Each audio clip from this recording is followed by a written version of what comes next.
On our way to the park because we're gonna go film the Q&A. I'll see the yellow with the yellow tell BZ, don't play, don't play. Wait. I haven't done a cheer jump in so long. Let's see if I can do it. Okay, this is the setup, y'all. It's literally insane. This is the questions. This is where y'all at, right on top of the air. I had to do what I had to do. Okay, hey y'all, it's rnjanya. I'm gonna film my Q&A for you guys. This is mostly from questions submitted by Instagram, and also I just asked my friends for some questions. I'm gonna split this up into 4 parts. So the first one is questions about me being vegan. The second part is living in France. The third part is academic questions because I am studying abroad and I'm also a college student. The fourth thing is personal questions. I'm gonna preface this, sorry if y'all hear all this commotion in the back. Like when I tell y'all it was a struggle finding somewhere to film, I just didn't want to film in my room again because I felt like that was very boring. Hopefully the audio is good on this too, y'all. I'm trying to get it together. I'm a new YouTuber. I need like I need a mic, I need a tripod. Y'all, the setup is crazy, but we're gonna start with vegan questions. So first of all, I'm vegan. I've been vegan for 3 years. I really enjoy it. This is answering the first question, why am I vegan? It started off as a challenge. I was watching a bunch of documentaries on Netflix, like y'all probably know how that goes. I was just intrigued by like the health aspect of it because you know I am pre-med and like I'm very health conscious, and I was like, you know what, I could try this for a week. So it's December 2019, January 2020, something like that, and I told my mom that I wanted to do it and she supported me wholeheartedly, and I firmly believe she's the reason why I'm still vegan today, because you know most parents are like, girl, you just go eat what I feed you. So I tried it for a week and it was pretty good, going good, and then my mom just kept helping me and she'd make meals and stuff. After that I started like going to more vegan restaurants, trying more vegan recipes, really trying to see how my body reacts to it. Initially I was very hungry, I was eating a lot, but then as I started getting used to it, I started to get more energy, my body started to like work better. I think it's honestly contributed to my uplifted sense of energy because I could get any amount of sleep, any amount of movement, and I'm still like upbeat. I have a lot of energy. That's why I'm vegan. If you have any other questions about that, definitely let me know. Next question is, what is my favorite vegan dish? My favorite vegan dish is really like vegan soul food in general. So like vegan mac and cheese, vegan collard greens, all of that. I would have to say then that my favorite food is vegan mac and cheese. Vegan mac and cheese just has a place in my heart. The last question for vegan questions is, what is it like eating as a vegan in Paris? It made me realize a lot about myself. When I was living in Chicago, because that's where I go to school, I really didn't eat that much vegan restaurants. Like I didn't really explore too much because my school already had vegan food at like the dining hall and stuff. Coming to Paris where you have to like, we have to pay for all our meals, I've really ventured out and explored a lot of vegan places that I wanted to try, and it's honestly been amazing. Like prior to coming to Paris, I literally thought vegan food was like not supported here, or like at least not as common, but there's actually a lot more than I thought, and I think it's because it's a big city and Paris is becoming more globalized. There's a lot of chain restaurants here. Other than that, I found a lot of good like local vegan restaurants. It's been a very nice experience. Honestly, like probably the best city I've been to for vegan food, just only because I haven't really tried a lot of the vegan food in other cities. So yeah, it's honestly a great experience. Lip gloss break. Okay, that wraps up our vegan questionnaire segment. We're gonna move into France questions. Actually, these ones were quite interesting. I didn't think of some of these. The first question is, what got me into French culture and the language? Prior to coming to Paris, I did learn French in high school for 4 years, and I took a quarter at U Chicago before coming. Prior to learning the French language, I was thinking about doing Spanish instead, but I remember going to a language fair, and the people who were advocating for the French language were really emphasizing that it has a lot of control in business. You can make a lot more connections globally, and it's just a good language for career advancements. I didn't know what I really wanted to be in middle school, but even now I still have interest in entrepreneurship and business. So I was like, you know what, French, that'll be good. And I feel like Spanish, there's a lot of Spanish speaking people around me. I feel like I'll learn along the way, and French is something that I just will not learn through any other experience rather than taking courses. And obviously now being in Paris has helped me. So that's what got me into French language. French culture, honestly, I didn't even have a good idea of French culture before coming here, and I'm glad I didn't, because I feel like I would have been kind of disappointed. I know a lot of people think of Paris as like ritzy and beautiful, and like, yes, it is. It definitely is. I'm not discounting that. But I think the realities of just being in a big city and the realities of honestly just like seeing something in real life that's not in a movie or not like looking so glorified, you know, like seeing all these monuments and seeing all these things in person can be a different experience than just imagining it or romanticizing it. So where I do love Paris, it's a beautiful city, I do think it's important to recognize that your expectations, they might not be what you expect prior prior to coming here. But I do enjoy certain aspects of French culture. There's some I don't enjoy, like the smoking. It's honestly probably the most annoying thing. Every single place I go, everywhere I go, someone in front of me and there's just smoke blowing in my face, and I'm just like, That's not necessarily culture, but it's definitely ingrained in society here, and that's just something that people do. Another aspect of French culture that I like, honestly, it's a hard question, because like it really forces you to think about what are the customs here, what are some things that people do here that people don't do anywhere else. I don't know. I found it interesting. I found it interesting living in France, and I honestly have no reservations. Last question for France is honestly a weird one. It's not weird, but it's peculiar. It says, is there any American food that is prohibited in France? So I honestly don't know the answer to this question, and I personally haven't experienced not finding anything here, but I do also want to recognize that they don't really have a lot of like American brands here, and if they do, it's like really expensive. Like if y'all watch my last video with the Barbie and I went to the mall, when I bought Nerds here, it was like €5. Like I feel like a lot of American goods here are just not here. Like I don't know if that's because it's prohibited. I don't think there's a lot of things that are necessarily prohibited here. I honestly have no idea. And it's also important to note that my experience with food is different. I'm not looking for French cuisine, I'm looking for vegan food. It kind of upset me a little bit because I realized I haven't really tried French cuisine for real, because I've just been going to vegan restaurants, which are usually like American or Asian, or they have different subsets of types of food. So I'm assuming there's really not anything that's necessarily prohibited, and if there was, that I would eat, it would probably be a type of fruit or some type of vegetable. But that wraps up the France questions. Now we're gonna move into academic questions. So I'm kind of excited to answer this because I really haven't talked much about kind of my background with college and school. The first question I think is a good one to start with. It says, what has been the hardest part about the transition from high school to college? Honestly, I haven't thought about this much. I think what was hard for me towards the end of high school was honestly just figuring out where to go to college, how to proceed with the process, because there's just so much going on you need to submit that you need to keep track of. Like it can be nice to have like a mentor or somebody who literally just knows you decently enough to be like, hey, I think you should go here, I think you should do this. I would say prior to going to college, the thing that worried me most honestly is just even if I was going to college or where I was going to college. Once I got over that hurdle, I think the hardest part about the transition, actually going from high school to college, honestly just the experience of it all and my expectations. Because if y'all don't know already, I've moved a lot in life, which I'll talk about later because there's some questions about that. And I thought that I was going to be more prepared for the transition from high school to college, because I'm like, oh, it's just another move. But you do have to consider that college is a whole nother ball game with just the freedom, the people, the atmosphere, and especially the school that I chose. That's also another thing to get used to. So there's just a lot that I had expected that I was going to be fine with that I just had a hard time adjusting to.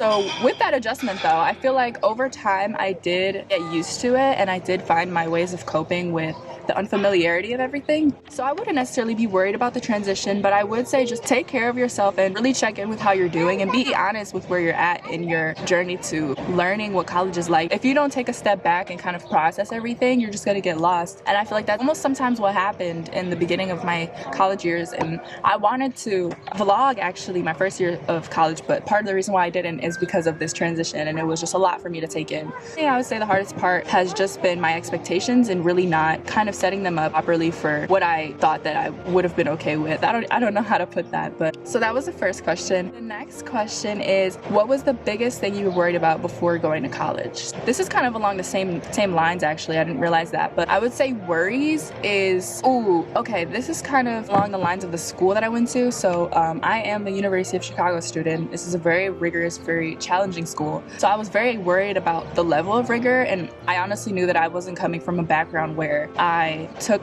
classes at the same school all 4 years. I went to 3 different high schools. So, I was kind of worried about how my level of learning would compete with everyone else and how it would keep up. So I would say that was what I was most worried about. And I honestly found that regardless of your expertise or what high school you came from, you're still going to have a learning curve in college, and you're still going to learn how to navigate that space. So that was probably what I was most worried about. The next academic question is, what is your favorite and least favorite parts about studying abroad? So this is kind of hard for me to answer without separating, Paris as a city versus my experience studying, because they do go hand in hand, but they're two different things. My least favorite part about studying abroad in Paris specifically is honestly just the atmosphere. I don't know if that's just because I am in the city of Paris, it's a city, so there's just a lot of hustle and bustle, a lot of people going around everywhere, but I just feel like it's kind of downbeat, like low vibrational. Like I don't know, like walk around and I feel like there's just a lot of low vibes. But sometimes I do catch a vibe, but it's a little a little, but that's kind of not even on the topic. So let me come back. I would say another least favorite part about studying abroad is kind of knowing your work-life balance. I mean, that's not necessarily something that's a con for me, but I would just say that also keep your expectations real when it comes to how much time you're going to spend on homework versus how much time you're going to spend in the city exploring. That's definitely something that is only my least favorite part, because I don't know if y'all can tell, but I don't really like schedules. I don't really like time. Like, not that I don't like time, it's just that I like to be on my own timing. I like to do my own thing, and kind of making sure I navigate school and navigate the city is kind of a con, but I feel like I'm doing well. I'm doing everything I want to do. I'd say my favorite part about studying abroad is honestly just being immersed in somewhere different. I really love new things. I love new people. I love new places. Everything about it is just so fresh, so inviting. I just really love just that prospect, and it kind of makes me feel more independent. I'm already very independent and I'm aware of my agency, but I feel like being abroad has just kind of increased that. Being able to speak another language on my own around other people has been very empowering, letting me see how I can conduct myself in another country. You know, it's really insane to think that I'm even in France right now, to be honest. Like, I'm still taking it all in, like 4 or 5 weeks later. Another favorite part about studying abroad is the fact that I don't have to do these courses when I come back to school. I can just do them in another country, not really feel like I'm in school, but still getting that requirement done. So that's definitely a pro, and I would highly recommend, if you have the chance to study abroad and get some courses out of the way, definitely do it. So kind of transitioning off of that, there's another question. It says, the next question is, why did you decide to study neuroscience? So this is a question I kind of already touched on in one of my previous videos. I'll definitely talk about it again. The brain has always fascinated me. I've always been like an avid dreamer. Like, I wake up and I literally remember my dream. Like, my brain is just firing so crazy at night, and I've always been fascinated with that process. It kind of made me want to study dreams. I wanted to do that, but then I realized that neuroscience was a bigger field of study of neurons and how they interact in your brain, and also just the nervous system. And I'm really into healing and like making sure you're in tune with your body and what you need in the moment. So I feel like neuroscience is just a really good academic pursuit for me, because I can learn the background of those things. I can also learn physicality, how that portrays in your life, and I can also learn to help people regulate their system and just overall improve their health with their nervous system, because the nervous system is the center of everything. It dictates what you do, how you do it, how well you're able to do it. So this is really my passion. This is the last question for academics, but it's a very great question to end off on. So I am studying neuroscience on the pre-med track, which means I'm in pre-medical courses. The next question along those lines is, what do you want to do if you're not a doctor? I've always said, you know, I want to be either a neurologist, a neurosurgeon, or a rural physician. So I'm very set on kind of the medical route. I think I've always been open to other interests. I've never limited myself to just, I'm going to be a doctor and that's it. You know, I wouldn't be upset if, you know, I went through my 4 years of school and, you know, I decided to do something else. I went through my 4 years of school and did something completely different in my degree. It doesn't matter to me, as long as I'm doing something that I feel driven to do and I feel passionate about, and allows me to help others and allows me to help myself. Honestly, I don't even mind if I'm just getting an education on neuroscience. Like, that's all I want. So I feel like neuroscience can also fit into many different subsets. It doesn't have to be you go be a doctor. So I feel like if I'm not a doctor, I literally be anything else. Like, I don't have anything else necessarily on my mind, but I do know that if something were to come up and I was ready to take the opportunity, I definitely would. I also think that with studying neuroscience, it's very broad, and I don't limit myself to just one specialty within that field. So it's not like I'm studying something so specific that it can't be applied to anything else. I feel very stable in my education, and I feel stable knowing that I could pretty much pursue anything because I have the knowledge for it and I have the tenacity and the drive to do it. So next is the personal questions about me. The first question on the personal questions is, where are you from? I'm from Chicago, Illinois. I was born in Joliet. That feels so federal, but I'm gonna lay out the progression of where I've lived, because these are all places that have helped me make up where I'm from and how I feel connected to my identity. So I was born in Chicago, Illinois, and I moved to Detroit for 4 years. Then after that, I moved back to Chicago for another 4 or 5 years, I believe. And then my freshman year, I went to Bolingbrook High School, Chicago suburbs. After that, I moved to Cleveland, Ohio, 2 years. And then my senior year, I moved to Atlanta. And then halfway through my senior year, I moved back to Chicago. So it was just a lot of moving. Do not come from a military family, no. We just moved, result of my mom's job and her freedom with that. I've lived in a lot of places. I feel very connected to each of them, and I'm grateful for what every single one of them has taught me. The next question is, who gave you your name? What does it mean? Obviously my parents gave me my name. It's kind of funny because I think my name was originally gonna be, I think, Maya. We already have a Maya in our family, so we had to think of something different. And then the meaning of my name, I don't really think there's a necessarily meaning. I think it was just a matter of the fact that I was gonna be named something else, but we kind of had to make a twist on it. If I had to guess, you know, I'm gonna make it my own meaning. Janya is driven, she's ambitious, she's powerful, she's beautiful, and she takes the world by force.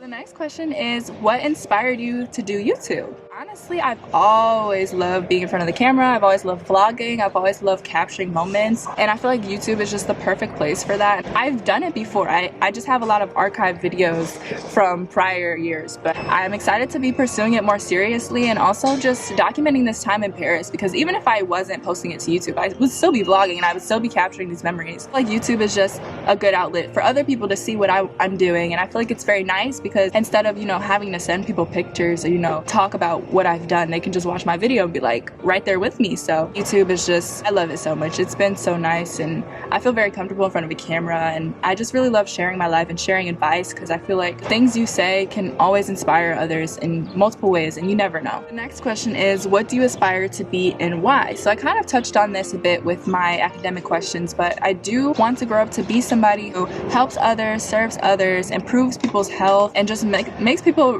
recognize the magnitude of their own power and their own agency, taking care of people through maybe being a doctor or being a neurosurgeon or even a rural physician. I do want to talk a little bit more about the rural physician because, you know what, I'm gonna get into it later.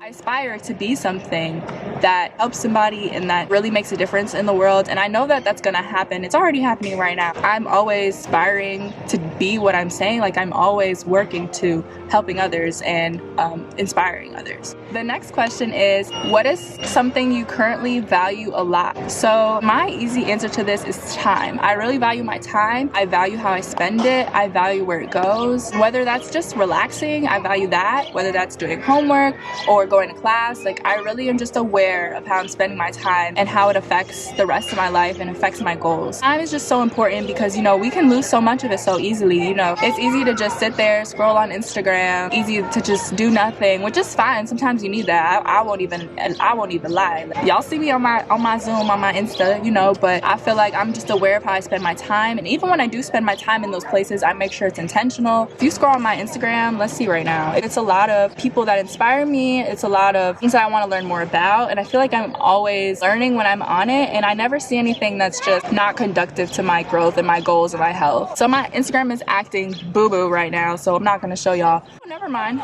So this is my explore page. Of course, hold on. Of course there's the Eiffel Tower. They're always listening. But I definitely have like a lot of inspirational quotes. There's a lot of Paris things, vegan recipes. Sometimes there is like funny videos and stuff. A lot of heartfelt things like that. One thing I definitely value is my time. The next question is, has life been going in the direction that you've always wanted it to be? I touched on this earlier. I feel like I'm always striving for my best self. I'm always doing things that make me happy. And, you know, whether that's the littlest thing to the biggest thing, I'm always pushing for that. I feel like I'm always moving forward. I'm always continuing on with life. And even if I don't feel like I am, because if you're alive and you're breathing, you're growing, you're expanding, you're evolving yourself. So I feel like it's not a question of has it been going the direction you always want it to be, because it's always going to go forward. But I think it's, have you been cultivating yourself along the way and really appreciating the journey to where you're going? And definitely have been doing that. I do want to get more into journaling and kind of physically documenting that process. I think since I've been doing vlogs so much, I haven't really had the creative energy to kind of put that on paper, but I definitely believe that I have a positive outlook on where I'm going, and I have really good intentions about where I see myself in the future. Goes good into the last question. We're not on the last question, but it's coming up. Next question is, how do you deal with adversity? This question always feels weird to me. It's honestly one of the most questions they ask in like college papers and like essay prompts. I don't really have a definitive answer to this question because adversity could mean a lot of things. I will say I always face situations with a positive attitude and a positive mindset. But within that though, I do think it's important to highlight that not everything is good in life. You know, there's some bad things, there's good things. You don't always have to make a positive spin on things. You don't always have to be optimistic about something, because sometimes things are just bad, and that means you have to distance distance yourself from them or you have to take your respective actions. I don't think that that means you always have to put forth your positive energy, because then you're going to feel drained. So I think when challenges arise, I'm faced with adversity, I definitely try to use my reason, weigh out the situation, make sure I'm putting forth the best intentions with it. I'm not doing something that is just pleasing somebody else, and I'm not doing something that just makes someone else happy. Of course, that's always the goal. You know, I do want to make sure all parties involved are solving the conflict or challenge in a good way, but it's not my responsibility, and the only thing I can control is how I feel about a situation and how much energy I put into it. I would say I deal with adversity with a positive mindset, and I'm definitely solution oriented. When something arises, I'm just like, how can we fix it? And you know, I'm very emotionally aware, so that's not to say that I just try to find the problem and I don't validate or I don't talk about the emotions behind it. I'm definitely solution oriented in the best way possible. This is an interesting question. This says, if you could live anywhere, where would that be? Okay, this is perfect, because the question that I was talking about with a rural physician, I really have this desire to live in a rural area. I don't know what it is. I just want to live in like open, vast green lands. I don't want to have my neighbors close to me. Like, oh, hey guys. Oh, bonjour. Oh.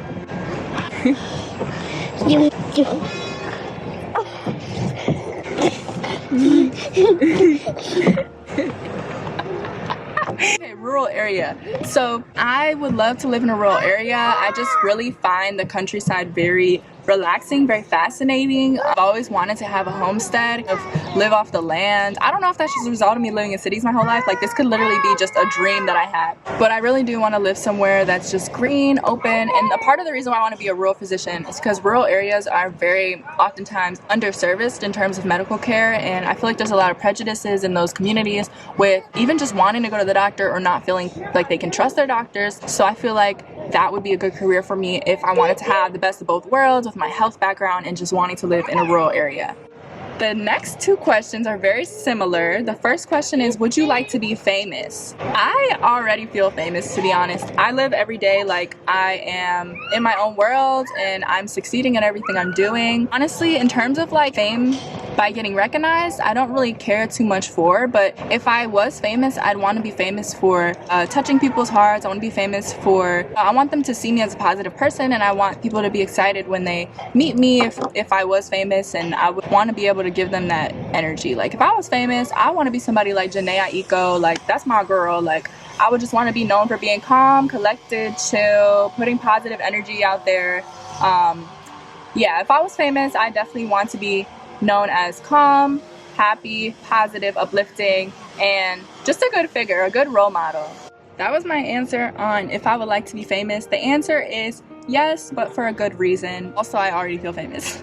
A similar question on that line is, have you ever met someone famous? So the answer to this question is definitely yes. My mom works in, well, she used to work in radio, now she works in media, but that comes with a lot of interviewing people, going to concerts, talking to people that are up and coming on the musical spectrum. I've definitely met a lot of artists like T.I. I can't even name all of them, there's too many. Let me try. So T.I., Wale, J. Cole. I met J. Cole. Oh wait, I'm gonna actually put the picture of J. Cole. Do he look like my dad to y'all? I think he looked like my dad in this picture, like literally. I met Ty Dolla $ign. I think I have a picture of that. I'll put it right here. One person I met is Kane Brown. Literally love that man so much. I think I have a picture, I don't know. But he's a country artist, and I wish I knew his music prior to meeting him, because now I literally know all his songs. Yeah, I met him. Nah, in the bed. What's up? It's Tusi. I love y'all. I appreciate you. I've definitely met a lot of other names to date, but it's just not coming to me. But I've definitely met famous people, and I think it's kind of shifted my perspective on celebrities in general. You know, I feel like it's hard to really see them as human if you've never seen someone who's famous or met someone who's famous before, because I feel like in this society we definitely put celebrities on a pedestal, and you know, we don't see them as someone who could just use the bathroom, or somebody who eats, or somebody who sleeps. Like, we don't see them as people. So I feel like it has really shifted my perspective and made me see everybody more universally and not really put one life or one person over another. So we're finally on the last question, is where do you see yourself in 5 years from now? This is a lofty question for me because, like I said, I don't really like plans. I don't really like, well, I do like plans. I like to stay organized, but I don't really like, I like spontaneity. You know, I like to go with the flow. I like to move with intuition. I don't like to set myself up for something that won't happen because I don't want to, it's not that I don't want to be disappointed, but it's like, it doesn't always go according to your expectations, and I don't really care to deal with the repercussions of that. I can just go with the flow and accept everything that comes. 5 years from now, I will be 24. I believe. I will be graduated from college. I'm assuming I'll be in maybe the first year of medical school, or maybe the first year of being a gap year, or maybe working somewhere. Any type of place I see myself in 5 years is definitely somewhere where I'm highly evolved. Like, my mindset is just through the roof. I'm very strong, I'm very diligent, very hardworking, and by that point I definitely expect that I just have so much abundance in my financial life and my career goals. Definitely see myself in a good place in 5 years. On the same front, someone asked me 15 years from now, which I think is honestly insane, but they said, where do you see yourself in 15 years? And then whatever you see yourself, how are you going to reach that goal? 15 years from now, I will be, ooh, y'all, I can't do math, hold on. 10 years, I'll be 28 plus 5. Okay, 33. From 15 years from now, I believe I'll be 33. 33 is almost close to my mom's age. So by that point, I can imagine I'll be a very strong woman, very tenacious. I will have already developed my career for some time. I'll be planning trips. I'll be locking in on my craft, really staying in touch with my hobbies, my habits. I feel like by that point, I'll have a very good idea of how I want my life to go, where I find happiness. I feel like by that time, I will have bigger projects planned that take more time, and I feel like by that point I will definitely be less, I wouldn't say less spontaneous, but definitely more intentional on what I'm doing with my time at that point in my life. That's all the questions I have for this Q&A. I hope I answered them all to my best ability. If there's anything else y'all want to know about, let me know. I really enjoyed answering questions like this. I'm gonna try to do another one of these, maybe closer to the school year. Maybe I can do one about Chicago, or maybe after that I can do one, just another update. I feel like I'm always changing as a person. The things I value, the things I cherish are always becoming different and, you know, more in tune with my idea of the future. Definitely stay tuned for another one of these. Thank y'all for sending in these questions. I love y'all so much, and as always, I'll see y'all in the next one, which is gonna be tomorrow. Today's Thursday. I'm gonna post Friday. We're gonna go to Versailles. It's so beautiful. It's a very nice garden in Paris, and there's a building, a chateau, I think it's a castle, a house, something. It just has very nice views, very gilded, very embellished, very royalty luxury. So stay tuned for that. Thank y'all for coming with me if you made it to the end, and I'll see y'all in the next one.